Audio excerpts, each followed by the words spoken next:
I'm always on the road and often pick up hitchhikers. My only rule: they have to share the scariest story they've ever heard, and now I'm going to retell it to you. Write in the comments what city you're listening from. I may have driven by it. Taking a job as an underground utility worker, I knew I might face difficulties, but I never expected to find myself standing in the dimly lit tunnel deep beneath the city, before a wall of a remote culvert, covered entirely in sprawling, chaotic, bloody smears. These crimson marks climbed upward, as if someone or something had tried to escape, with no certainty if it had succeeded. A chill brushed down my spine, like an unseen hand touching me, sending a shiver through my body. I turned around, but there was no one behind me. The anxious drumming of my heartbeat seemed louder in that dead silence than the steady drip from the old pipes. The worst part was that these bloody imprints seemed to beckon me, promising to reveal some unspeakably dark secret my rational mind didn't want to uncover. But something deep and shadowy within my soul pulled me forward. At that moment, I couldn't even imagine the trials I was about to face, or the price I'd be forced to pay. It all began on my first day as an underground utility worker. The metal locker creaked as I opened it, glancing at my brand new gear. The utility uniform, heavy and slightly coarse to the touch, still smelled of factory paint and a faint chemical scent. I brushed my sleeve against the shiny brass name tag, checking its sturdiness before finally buttoning up the jacket. The job was necessary, and even when offered the underground tunnels, sewers with dampness, darkness, and all the charms of wastewater, I didn't hesitate. The old locker room had an odd aura. The dim fluorescent lights barely glowed overhead, illuminating metal lockers and benches marked by years of use. The ceiling was barely visible through the water stains from constant dampness, and the room seemed to breathe along with me. A faint smell of rust and something damp, like the muffled scent of a swamp, seeped through the walls. The silence was broken by heavy footsteps as a few men entered the locker room. They immediately noticed me, the new guy, exchanging glances that carried hints of mild surprise, irony, and skepticism. Their eyes lingered on me for a few seconds before one of them, barely hiding a grin, muttered, "Watch your backside, or John won't spare you." The comment was met with muffled laughter from the others. I tensed slightly. Noticing my reaction, the men added a few more remarks, this time with a touch of soft sarcasm about how not everyone stayed here for long. Their smiles were faint, but their eyes dark and wary. For a moment, an uneasy silence filled the locker room. That silence was broken by a gruff, raspy voice that seemed too close for this space. Ray, an older man standing by the doorway, looked at the other workers with a stern expression. His wrinkled face and eyes, glimmering in the dim light, radiated displeasure. Ray's gaze swept over them before settling on me with a cold, relentless seriousness that seemed part of his very being. He intensified the room's already somber mood, a bleak backdrop where old pipes creaked in the walls, emphasizing the oppressive silence that followed his entrance. And then, for the first time, I descended into the tunnel. The flashlight illuminated the narrow space before me, while the rest drowned in thick darkness that seemed to breathe. The air was damp and stale, and I could hear water trickling through the walls, as if something alive moved through the tunnels, watching my every move. Each step sounded muffled, as if the concrete walls swallowed the noise, turning it into a weak echo that immediately dissolved into the depths. I moved on, peering into the darkness, trying not to succumb to the creeping panic. But with each step, it became harder to ignore the feeling that I wasn't alone, as if shadows, lurking behind the dead silence, were watching. Hidden eyes in the dark, heavy and unseen. Pebbles scraped beneath my feet, and I flinched as the sound echoed in the distance like an eerie whisper. A bead of sweat trickled down my spine. The unsettling sense of another presence grew more insistent. I took a deep breath, gripping the flashlight so tightly my fingers went numb. The darkness in the tunnel seemed to thicken with each step. The flashlight barely pierced the inky walls around me, and once more, I felt the weight of that unseen gaze. The echo of my own footsteps sounded like an alien noise, as if someone walked beside me, in the dark, just beyond the reach of any light. The beam slid over something massive near the wall, an old metal box. It was battered, covered in rust and grime, as if it had lain there for years. I stepped closer and noticed that a name was scrawled on the lid, barely visible beneath a layer of dust. Property of John Matthews. John. Could it be the same one they mentioned in the locker room? The recollection of what I'd been told earlier sent a chill across my skin. My hand trembled as I opened the box. Inside were old tools that might still be usable, and a notebook with frayed edges. I glanced around, turning the flashlight to full brightness. It seemed odd, unnatural even, that no one had noticed it before. Was this some kind of prank on the new guy? It felt as though shadows from every corner were closing in, pulling me back into the darkness. My chest filled with a strange chill, and I quickly shoved the notebook into my bag. Why? I didn't know, but I wanted to learn who this mythical John was, the one they tried to frighten me with. After finishing the job, I brought the box back to the locker room. It seemed to startle my colleagues. They even recoiled at the sight of it. They exchanged glances, and someone muttered that the tunnel had been searched many times, and nothing was ever found. I didn't offer an explanation. I just left, feeling the heavy weight of the notebook in my pocket. At home, comfortably settled in an armchair, I took John's notebook out of my pocket. The yellowed pages and worn cover gave it an old and eerie look. I opened to the first page, trying to piece together what really happened to John in those tunnels. The entries were chaotic, the dates jumping around, reflecting not a timeline, but moments when John would suddenly grab a pencil and, with shaky handwriting, record something that made him uneasy. May 17th, nothing special, but it feels like someone is near. Must be tired. The next entry, apparently from later that same day. Enough. I see footprints again, wet, as if someone had just passed. And when I turn around, they disappear. On another page, the words were smudged, barely legible. Something's following me. I can't explain it, but the whispering, it never stops. They seem to speak to me, taunting, mocking. John's handwriting grew more erratic, even frantic. If this is found, let it be known. I saw the shadow. At first, I thought it was just a trick of the light, but it's real. It's here, and it wants me to know it. The more I read, the deeper the cold seeped into me. The entries became increasingly disjointed, fragmented, with strange marks at the bottom of each page, drawn almost in a panic. John frequently mentioned a presence standing behind him in the dark, never drawing closer. Reading this, I reflexively glanced at the door, making sure it was locked. My eyes lifted from the final pages of the notebook when the silence was suddenly broken by a sound like trickling water. Frowning, I rose from the chair, setting John's notebook aside with irritation,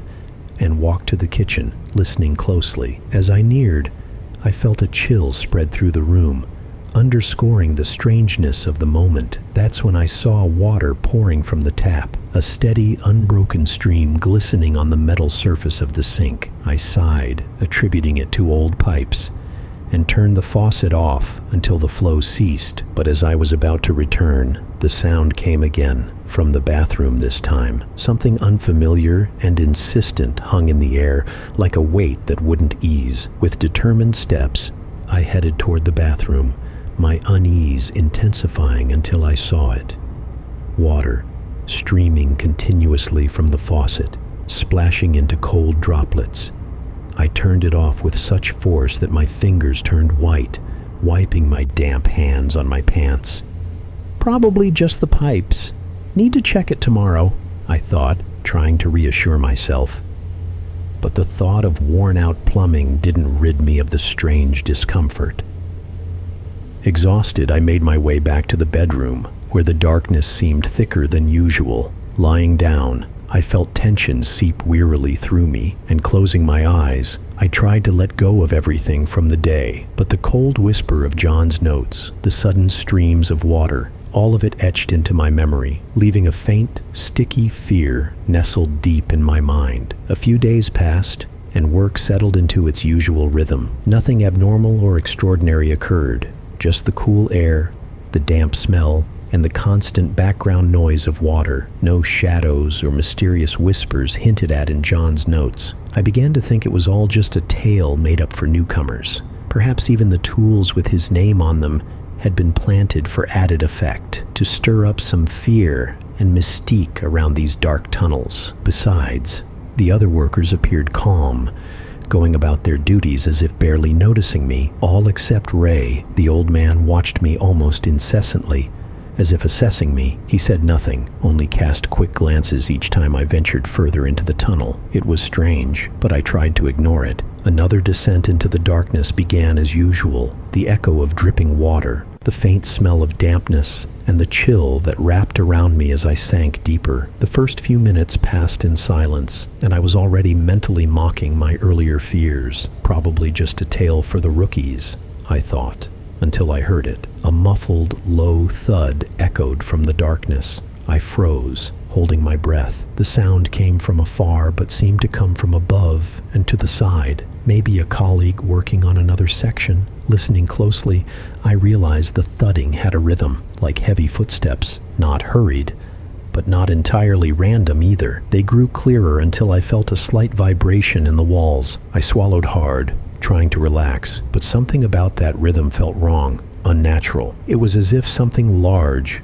deep underground, was moving closer. The sound swelled, shifting from a dull thud to an echo of footsteps that I could almost feel on my skin. At one point, it grew so close that I had to glance behind me. Silence. Only the faint hum of the lamps overhead and the distant sound of water. I decided to take a few steps forward, convincing myself it was just old pipes or settling concrete. But as soon as I moved, the sound came again, this time from the left, and I almost felt the vibration under my feet. For a moment, I thought I saw a flicker in the distance, a vague shadow, but only for a second, like a fleeting glimmer.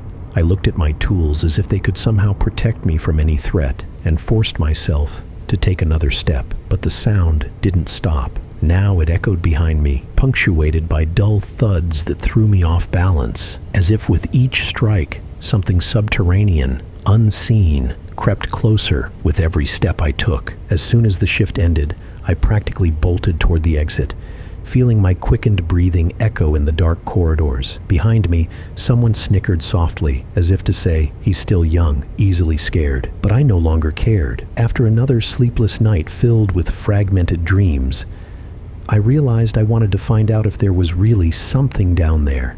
The next day, I brought an old iPhone I no longer used and carefully wedged it into a crevice between the pipes, right where the sense of unease seemed strongest. Let it record anything it can, I thought. Casting one last glance at it, I moved on to my usual tasks. The presence, that's what haunted me. It pressed on my shoulders, coldly trailing from my neck to my fingertips. If I stopped or stared into the darkness too long, I almost thought I saw shadows that never withdrew, never left me alone. When the shift finally ended, I quickly changed out of my uniform and, without a word to my colleagues, rushed home, barely holding back the trembling. Nearly breathless, I locked the door and placed the iPhone on the table, ready to play the recording. Carefully pressing the screen, I started the playback, feeling my heart pound in my throat. At first, nothing, just an oppressive silence so tense I almost gave up hope. Maybe leaving the phone in the culvert had been pointless, but then a whisper. I froze, straining to catch any word, but it was indistinct, like a blurred echo rising from the depths below. The voice sounded foreign, in a strange, incomprehensible language. The more I listened, the more I felt cold sweat trickle down my back. The whisper grew louder, warping in tone, almost turning into a chorus of voices, rolling through my mind and crashing in waves of darkness. And then a long, piercing whistle broke through the depths of the recording. It was different, unlike any normal sound in the tunnels, sharp, as if someone had stifled their final scream and let it drift among the pipes. Everything inside me clenched, and then, amid that cacophony, came a sudden snap so jarring that I dropped the phone entirely. As soon as the sound ceased,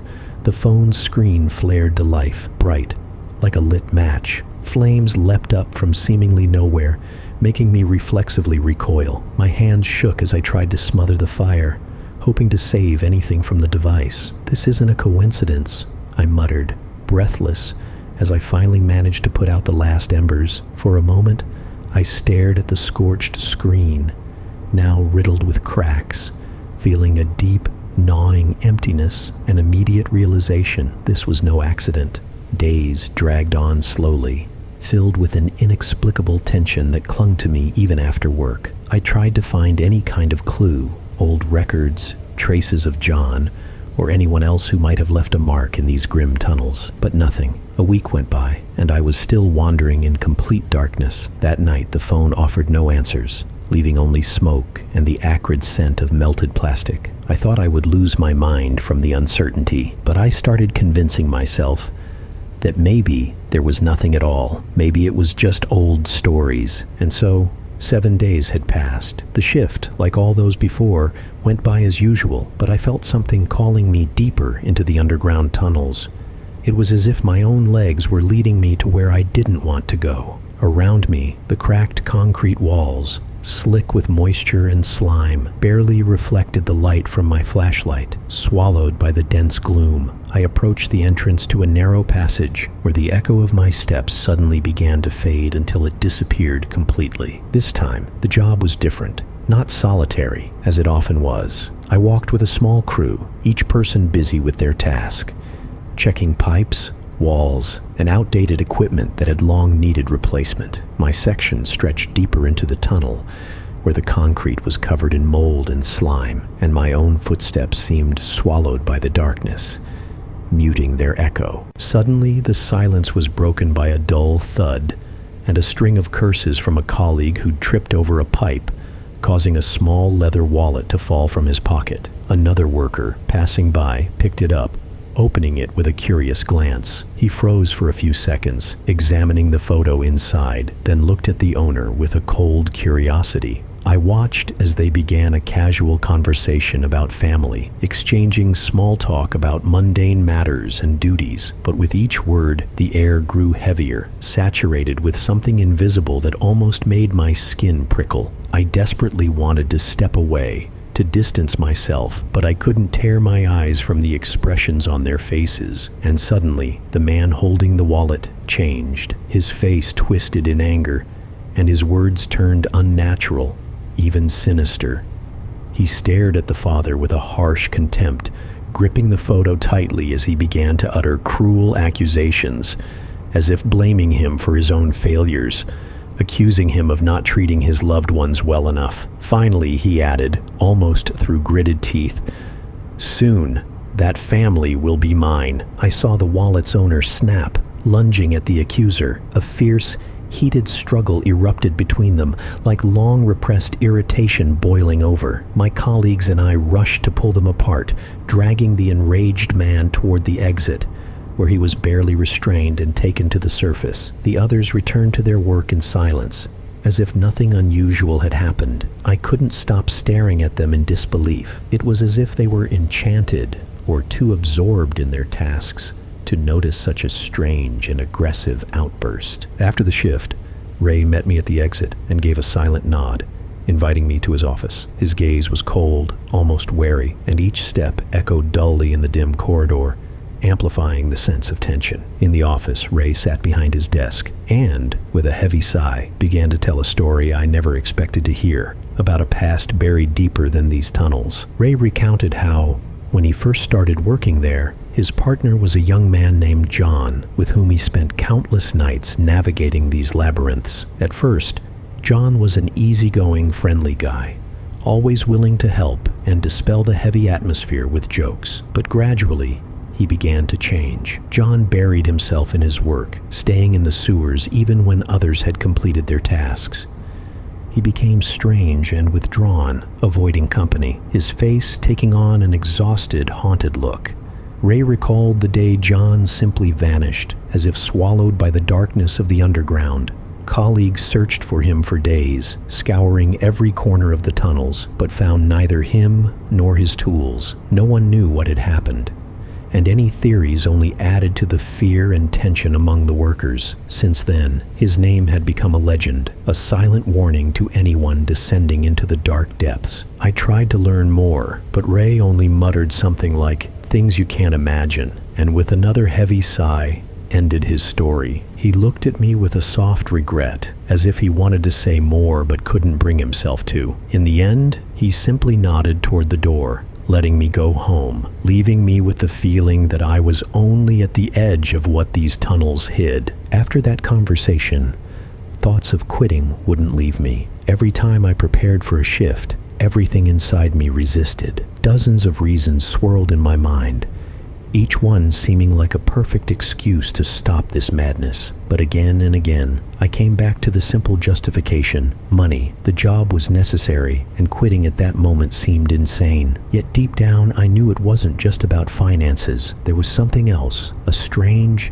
unexplainable feeling that wouldn't let me walk away. Every time I considered leaving for good, a heavy, creeping anxiety would set in. It felt as though something hidden in the depths of the tunnels didn't want to let me go. It was invisible, elusive, but like a barely perceptible whisper, it murmured that it wasn't time yet. I tried to rationalize this state, convincing myself it was just my imagination, a consequence of Ray's eerie stories about John. But every night, as I got ready for another shift, I felt that invisible force pulling me back into those dark corridors, as if testing the limits of my resolve and sanity. Weeks passed, and though I tried to stay detached and avoid thinking about what had happened, the underground seemed to have other plans. One evening, when I had to stay late, I suddenly heard a strange humming in the pipes. It seemed to awaken from the night's silence, faint but distinct enough to catch my attention. At first, I thought it was just the usual sound of water or old metal joints, but with each passing minute, the hum changed, taking on the shape of a muffled, raspy whisper that occasionally strung itself into bizarre phrases. The hum that seeped through the cold, peeling pipes was subtle at first, but gradually swelled, filling the space around me with an invisible, almost tangible wave. In the tunnel's darkness, the sound vibrated like a living thing, following me closely and resonating within the walls, as if the very concrete was trying to speak. The mix of unintelligible whispering and heavy humming, like distant rumbling earth, turned into a surreal blend of noise and voices that seemed to sprout straight from the core of the walls. Step by step, I moved through the dark tunnel, filled with an impenetrable gray fog that made the air heavy and dense like night water. The weak light of my flashlight swept across the walls, revealing deep cracks and rusty stains that spread over them like streams of blood. The darkness here felt dense, almost hostile, swallowing the light and leaving me in a fragile circle of illumination that seemed ready to vanish at any moment. The hum in the pipes slowly morphed into something else, a chaotic murmur, fragments of foreign voices slipping out from around the bend and vanishing into the darkness, leaving behind a cold, unsettling echo. The words seemed to lack clear meaning, but there was a dreadful familiarity to them, as if these voices were discussing me,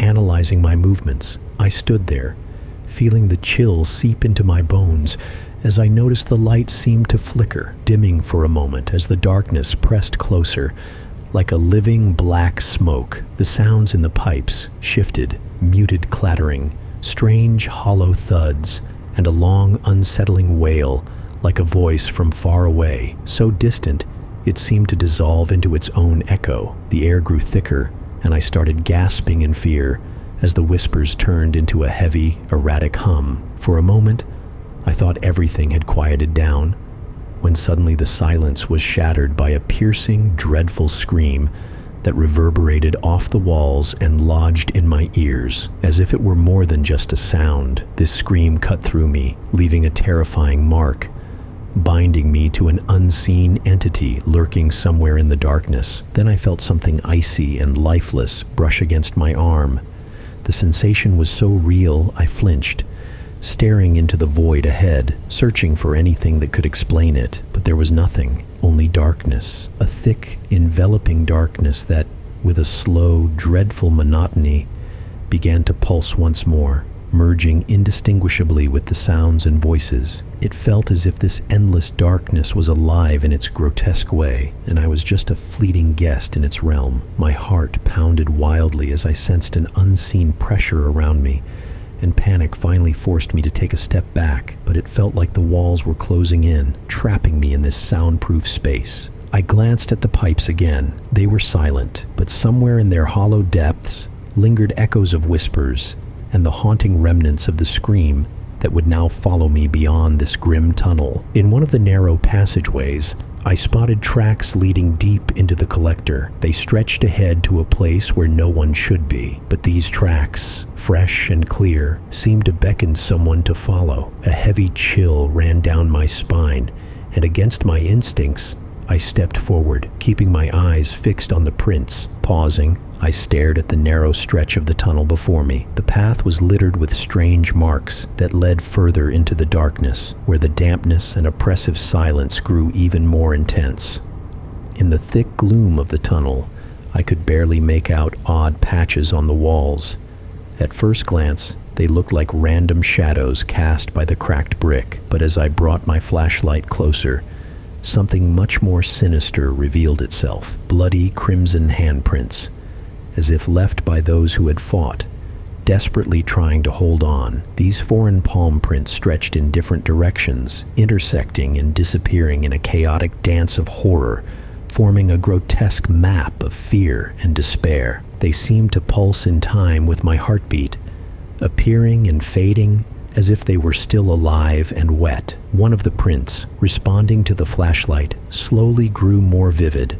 The fingers splayed as though an invisible figure was trying to push out, pressing its hands against the wall. I held my breath. The air around felt thicker and heavier, and each mark pointed to one conclusion: they were everywhere. As soon as I looked away, a dreadful premonition washed over me, and I felt I was no longer alone in the tunnel. Out of the corner of my eye, I noticed shadows shifting behind me, subtly moving in the dark. Turning, I saw them gliding along the walls as if watching me. There were several, and with each step I took, they multiplied. I quickened my pace, but they only moved faster, matching each of my movements. The flashlight began to flicker, as if under their influence, and real panic set in. Fear tightened around my throat, but I lunged forward, feeling the shadows closing in, their presence nearly tangible, like cold breath against my neck. The corridor stretched on as I ran, but no exit was in sight. The shadows followed, blending into the darkness, their long shapes reaching out with unseen hands. My body trembled involuntarily as I finally reached the locker room and, mustering all my willpower, headed for the showers, desperate to wash off the sticky residue of fear and grime from this horrifying descent. The room was wrapped in a deep silence that amplified the feeling that the entire space was holding its breath, waiting. I turned on the faucet and stepped under the stream, letting it wash away everything that clung to me, resonating still. At first, the water was crystal clear, its cool touch burning against my tense skin, soothing and allowing me to take a deep breath. But in the moment I dared to close my eyes, the water suddenly thickened, changing texture and hue. At first, it darkened only at the edges of my vision, like a ghostly shimmer, but soon it turned crimson, slowly trailing down my skin in dark rivulets, nearly congealing on my hands and leaving deep red stains. I recoiled, instinctively reaching for the faucet to stop the horrifying stream. Taking a step, I slipped, my body crashing onto the cold shower floor, making it difficult to rise. Crimson streams seemed to flow around me, framing me as if in some ghastly trap. For a moment, the thought crossed my mind that it was just light, a distorted trick of my imagination trying to scare me. But then I noticed something at the edge of my vision. On the wet mirrors lining the walls of the shower room, distinct marks appeared, as if ghostly human hands were pressing against the glass. Their outlines materialized from nowhere, as though surfacing through the mirror itself, demanding my attention. A chill ran down my spine, but I couldn't look away. The handprints, silent and still, seemed to beckon me into their eerie, invisible dance. My hand involuntarily reached out, but in that instant, the reflections blurred, as if the marks were blending with the dark, thick moisture still streaming down the mirrors. Suddenly, Voices and laughter echoed from beyond the door, followed by a loud bang. Other workers appeared in the shower room, their shadows dispersing in the sudden light. They paused, seeing me sprawled on the floor, shocked and terrified. And instead of helping, they burst into laughter, throwing out jokes as they moved to the showers. I struggled to get up, but shadows still spun in my mind, trying to pull me back into the darkness. After a few moments of indecision, reality slowly returned, and I looked around. The crimson streaks and the prints that had once haunted my vision were gone, as if the steam had erased them in an instant, leaving only the clean, water-streaked walls. When I returned to the locker room, Ray was already waiting, observing me quietly from the corridor. His gaze was piercing, filled with restrained surprise and barely concealed concern. The signs of stress, clearly evident on my face, hadn't escaped his notice. He silently assessed my state for a few moments, likely suspecting that something extraordinary had happened to me. After a brief pause, Ray nodded, giving me a silent nod of approval to go home. I accepted the opportunity without hesitation, breathing a sigh of relief. At home, I didn't even think about food or other tasks.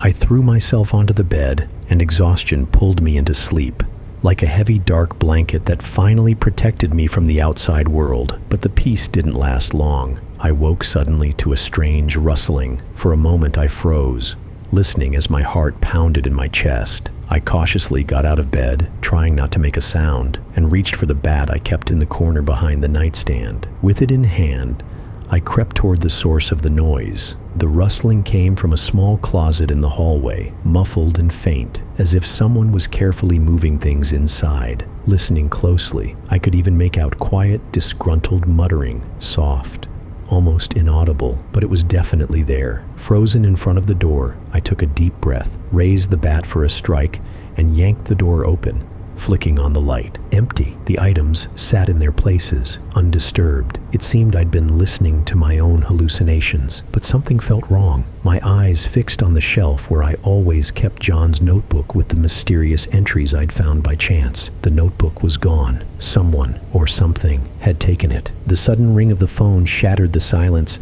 making me flinch and almost drop the bat. My heart raced as the thought flashed through my mind. Could this be the continuation of everything that had happened today? But the screen showed a familiar number. It was work calling. They informed me that I was finally approved for a shift change. One of the workers had unexpectedly failed to show up, and I was needed for a new shift that morning. I stood still for a moment, considering how strangely everything aligned. Just a moment ago, I'd been searching for John's missing notebook, which had vanished after the nighttime rustling, and now I had to prepare for work as if nothing had happened. With a heavy sigh, I steeled myself and began to get ready, trying to push the strange events of the night from my mind. The shift was bleak from the start. This time, we were sent deeper into the collectors, places where the dim light of our flashlights dissolved into thick darkness, stretching through endless passages. The walls were damp and cold, seeming to breathe. Water dripped somewhere in the distance, the sound echoing through the corridors,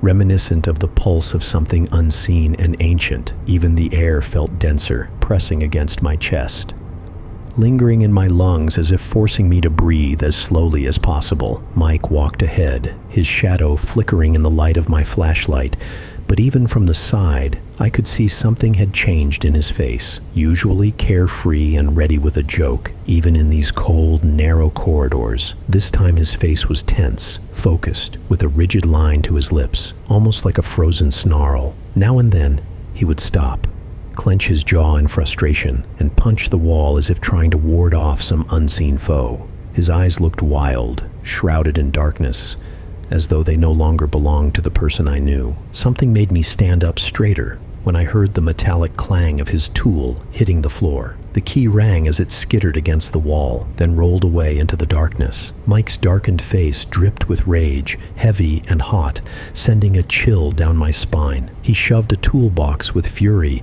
sending it crashing to the floor, scattering its contents with a chilling clang that echoed in every empty chamber of the collector. I wanted to say something, but my voice caught in my throat. Finally, I mustered the courage to speak when he turned to face me, and I saw his eyes, deep, dark, and filled with a hatred I had never seen in anyone before. They burned with a feral rage so intense that, Almost instinctively, I took a step back. Mike's gaze, once familiar and human, now looked as if it belonged to someone or something else, like a dark shadow that had consumed him entirely. He held a hammer in his hand, his fingers clenching the handle so tightly that his knuckles turned white. At that moment, he lunged at me. I barely managed to turn and run, hearing his heavy, uneven footsteps behind me. Water splashed underfoot, spraying everywhere, while the walls reverberated with the sounds of the chase. The air thrummed with the echo of his ragged breathing and footsteps, growing louder with each passing second. Every turn in the corridor felt like an eternity, and every movement seemed agonizingly slow. At one corner, I heard him catch on a pipe, slip, and crashed to the ground with a thunderous thud. He fell onto his side, his helmet cracking against the concrete. The sound, the echoing crash, finally subsided, leaving behind a suffocating, oppressive silence. Other workers quickly arrived at the scene. Seeing Mike unconscious, they lifted him and slowly, supporting him on both sides, guided him to the lift. I followed behind, the heavy weight on my chest remaining even as the danger had passed. With each step, it felt as if the collector walls were swallowing the sound of our footsteps, sealing the darkness of this place behind us. When we finally surfaced, Mike had regained consciousness. His gaze was focused, though a shadow of confusion lingered in his eyes. He frowned, glancing around at the colleagues gathered around him, and asked what had happened. The last thing he remembered was struggling to secure a pipe. I got angry, but after that, nothing, he said bitterly, wiping his brow. Ray, one of the senior workers, came over to me and, after a glance at the others, pulled me aside. His voice, almost a whisper, carried a note of concern, as if he were trying to warn me about something serious. He suggested it might be wise for me to switch shifts before I succumbed to the strange atmosphere that reigned in the depths of the collector. There hasn't been anything like this since John's time, he muttered, looking me in the eye. But I, exhausted and weary, simply waved him off. Hunger and fatigue dulled all my thoughts, smothering them like a heavy blanket of apathy. Every muscle ached, and my thoughts scattered slowly, like fog. The only thing I longed for now was to go home, eat, and finally rest. Yet with each step, I felt a strange weakness, as if all my strength was leaving me, leaving only emptiness and cold in its place. The strange, dragging fatigue didn't pass, and the next day I barely forced myself to go to work. As if hauling some foreign, heavy burden, my entire body felt limp, and my thoughts drifted as if through a fog. I awaited the lunch break with even more apathy, despite having had a decent breakfast that morning. Yet the hunger only grew, as though an insatiable fire was burning inside me. Sitting at the table with the other workers, I opened my lunchbox and ravenously dug into my food without even looking at what I was eating. The stares of my colleagues went unnoticed until they silently set down their forks and began watching me intently. Only then did I notice their confused faces and feel the weight of their eyes on me. Surprised, I looked up and then down at my lunch. Amid the remnants of food lay raw meat, red, rich, raw, still glistening with blood. Realization washed over me in a wave of horror. I had been chewing on this raw meat with the same desperation as a person who hadn't eaten in days. A wave of revulsion overtook me, and my facial muscles convulsed with disgust. Yet in the very center of that panic, somewhere deep inside, something dark and insatiably hungry stirred. A dull echo of satisfaction, the craving for that meat, its iron-rich taste. When the shift assembled to descend into the collector again, Ray cast a warning glance at me, one that was bitter and laced with some unfathomable fear. He pulled me aside, seemingly choosing his words to finally dissuade me, but I waved him off, unwilling to listen to any more of his foreboding tales. That look stayed with me as I went down, not just fear, but a look of despair and the silent echo of some deep-seated dread. With each step into the underground, the inexplicable, unbearable hunger within me only grew. A pulse emanated from my stomach, spreading throughout my body, sinking even into my bones.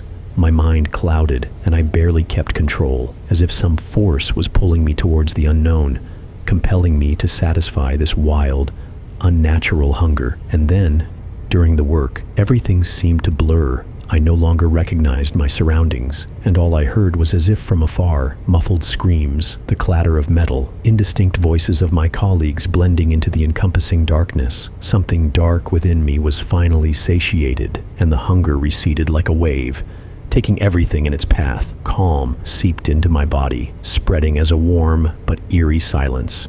Then came the pain, dull, searing, like a blow to the temple, and with it, darkness. When I came to, I was already standing near the lift. At my feet was a pool of thick, crimson liquid slowly spreading across the concrete floor. And then I saw him, the motionless body of one of the workers who had descended with us.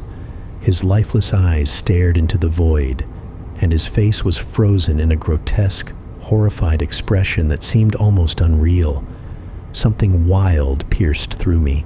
Disgust, fear, and the taste of metal. I ran my hand across my lips and felt a sticky wetness. Looking at my fingers, I saw the bright red liquid glistening in the dim light of the underground. The realization struck me cold and nauseating.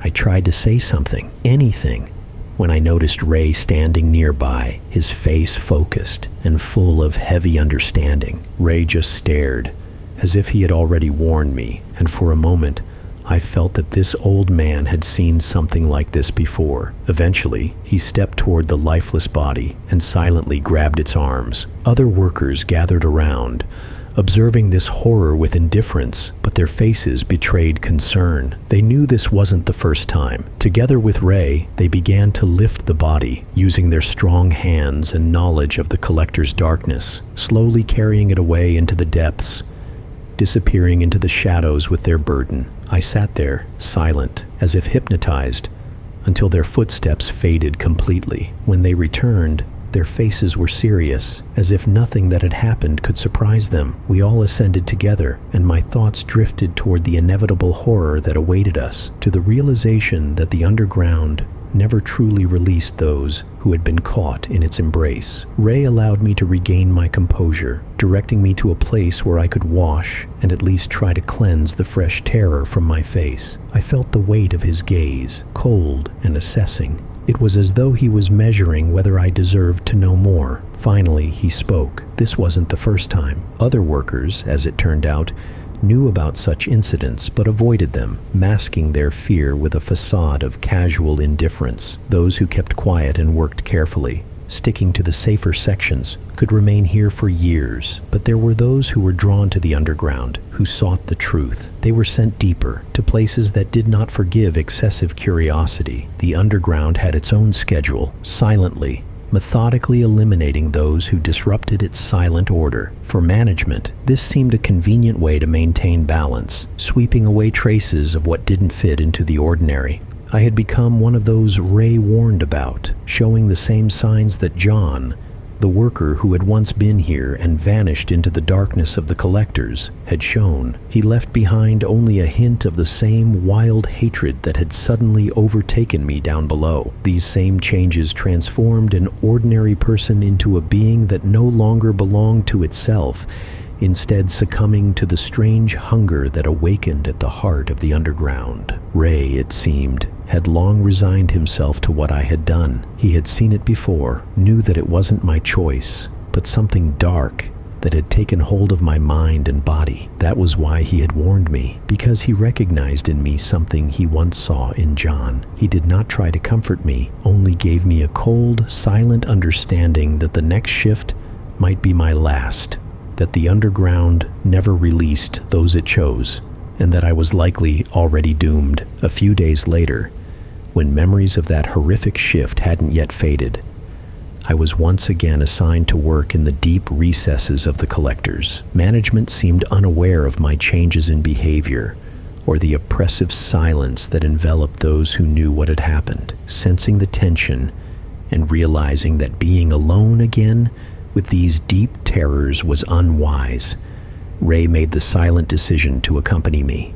And so, together, we descended into the darkness. The deeper we went, the denser the air became, almost unbearable, as if the underground conspired against us, trying to trap us within its walls. The oppressive silence, interrupted only by the distant echoes of water, made the atmosphere heavy and permeated with a dark foreboding. In the dim glow of our flashlights, the walls seemed alive. They appeared to move, slowly flexing, creating the impression that someone unseen was watching every step. The darkness grew thicker, and within it, the shadows became more substantial, like spectral figures gliding along the walls, vanishing just as they came into view, leaving behind faint whispers.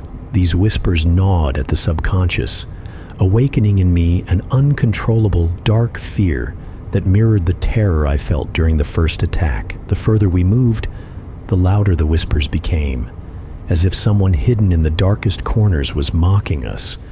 Suddenly we stopped. The darkness in front of us seemed to part, and we heard footsteps approaching. At first, we saw a silhouette, hazy in the gloom, like a phantom figure cutting through the thick darkness. The lanterns flickered, illuminating ghostly features, a face that was familiar yet foreign. The figure came closer, and what we saw resembled John. His face was twisted with a sinister madness.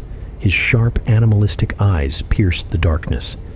They were clouded, yet within them burned a fierce, inhuman awareness that had overtaken every other emotion. His mouth, dark and stained as if filled with thickened fluid, stretched into a grotesque grin, revealing sharp, unnatural teeth that glistened in the lamplight. These teeth were so sharp that it was hard to believe they belonged to a human. They seemed like part of a dark creature awakened in this place. Around John, there was an aura of death, and the shadows seemed to envelop him, wrapping around him as if trying to hide him from prying eyes. His clothes were torn and dirty, and the skin beneath had an unnatural ashen pallor that seemed to smolder under the light, appearing vile and decayed. As he stepped forward, an icy chill emanated from him, seeping into our bones and making us feel as though we had come face to face with something truly inhuman, something best left undiscovered in the dark. John froze in front of us for several dreadful seconds before casting a gaze upon us and breaking into laughter. It was wild, mocking, as if he knew something that was beyond anyone else's grasp. His eyes gleamed with madness, and his voice resonated deeply and unpleasantly, like an echo from the darkest depths of the underground. "You can't escape. She is near, and she will be glad to embrace you." As soon as these words dissolved into the air, something terrifying began to take shape in the darkness behind John. I couldn't make out its details, but its silhouette, blurred, barely perceptible, seemed to be the embodiment of horror made manifest in shadow. An unknown entity loomed over them, radiating cold and a cloying sense of doom, as if even the air itself began to reek of staleness and decay. I stood beside Ray, still feeling the barely suppressed terror. Suddenly, as if an explosion of hunger erupted within me, it filled my mind with an insatiable, brutal need. It wasn't an ordinary hunger. It clawed up from deep inside, twisting my insides until my vision darkened. I turned to Ray. My body was seized by a primal, almost feral instinct, and now he stood between me and what I so desperately craved. The scent of his sweat and the dim glint of blood on his face compelled me to act without thought. I lunged at him, my hands contorting into a grasping motion. I felt my nails dig into his clothing and skin, mindlessly trying to hold him as I sought to satisfy the unbearable thirst raging within me. Ray fought back with all his strength. In his hands, an old, worn tool flashed, which he swung with all his might, striking my face. My vision blurred into circles. Dizziness overtook my mind.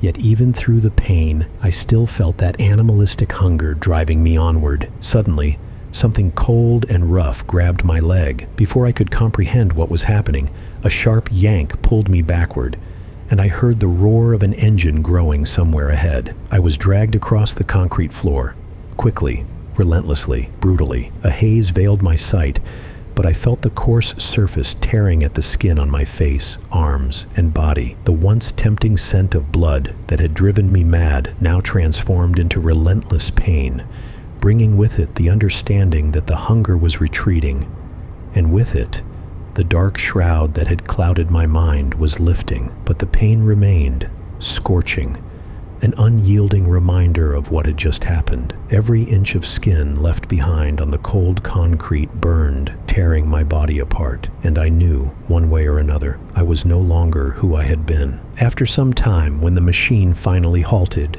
I heard hurried footsteps approaching from where the engine roared.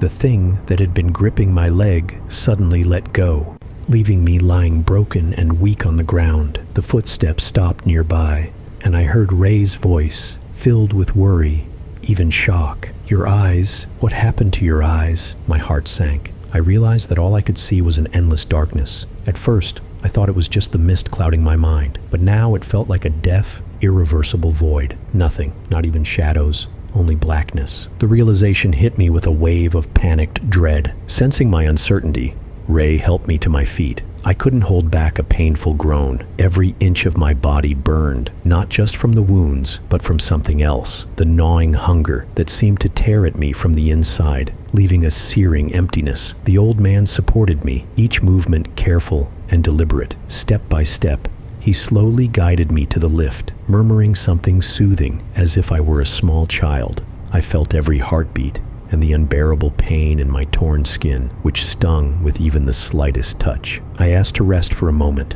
Ray propped me up against something cold and solid nearby the lift. I tried to gather my thoughts, but the anxiety lingered, like the feeling before an inevitable fall. Ray said something, but suddenly everything changed. I felt his presence vanish. The sense of him standing beside me evaporated. Then I heard his scream receding, and panic flooded my mind again. Ray's cry was filled with despair, as if he were falling into an unknown abyss, and with each echo, it grew fainter until it disappeared completely.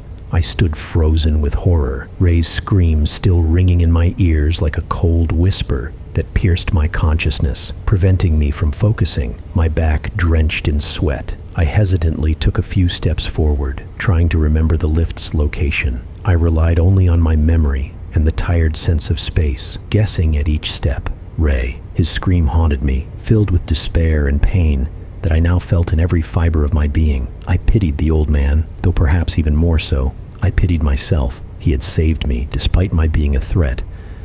And now, he was gone, exhausted. I crawled onto the lift and leaned against the cold metal rails, holding my breath. I held it, waiting for the moment when this nightmare would be behind me. I felt the lift move, and with a whoosh came a burst of fresh air. For the first time in hours, I took a deep breath, sensing the stale underground stench recede, replaced by something cold and clean. But I didn't have the strength even to lift my head. My hands gripped the rails convulsively, though I could barely feel them through the pain and fatigue. I searched for any point of stability in this sea of darkness that had now completely enveloped me. A mixture of relief and pain wrapped around me, making me shiver. I was left in darkness, now unable to understand what lay ahead or what had happened below. After that incident, no one said a word, and that was not surprising.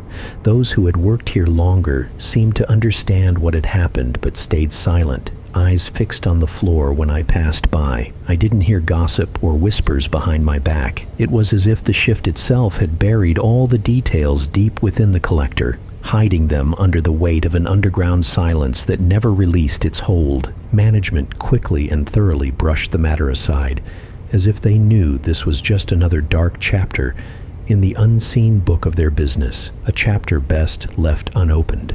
They called me into the office, offered me a job as a dispatcher, said I could work indoors. For me, it was just an offer, but for them, it was surely a necessary precaution to ensure I wouldn't raise questions or bring up the past. And Ray, no one mentioned him again, as if he had never existed. His name fell from the workers' memories, as if he had simply dissolved into the depths of those cursed collectors, becoming yet another invisible victim of whatever lurked below. I didn't know what had happened to him afterward, but his absence loomed over everyone, like a shadow pressed into the gray walls of the facility. I stayed on, now working above ground. They gave me a small room with specialized equipment where I monitored processes, took calls, and relayed instructions to those descending into the darkness. Sometimes, it felt as if I could hear voices from the depths, faint and fragile, like echoes that belonged to no one. They were ghostly, barely perceptible, but I understood they were not just my imagination. From time to time,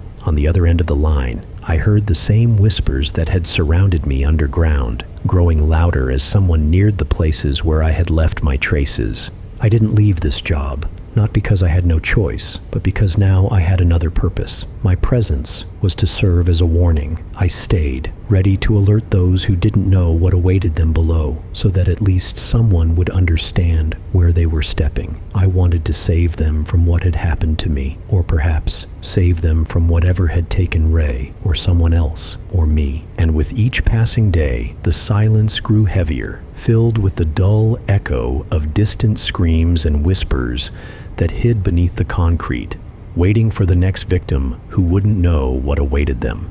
Now, let me share a moment from my life. I am an artist, and oil painting is both exciting and relaxing for me. About 8 years ago, I became so passionate about oil painting that I earned a Bachelor of Arts and now work as an art restorer in Barcelona. One day, I looked back and realized what knowledge I needed when I first started. So I prepared an intensive course of 14 visual and practical lessons for you.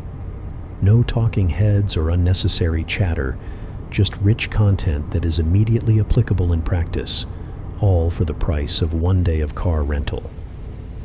Art therapy is a great way to cope with your anxieties. Link in profile or description.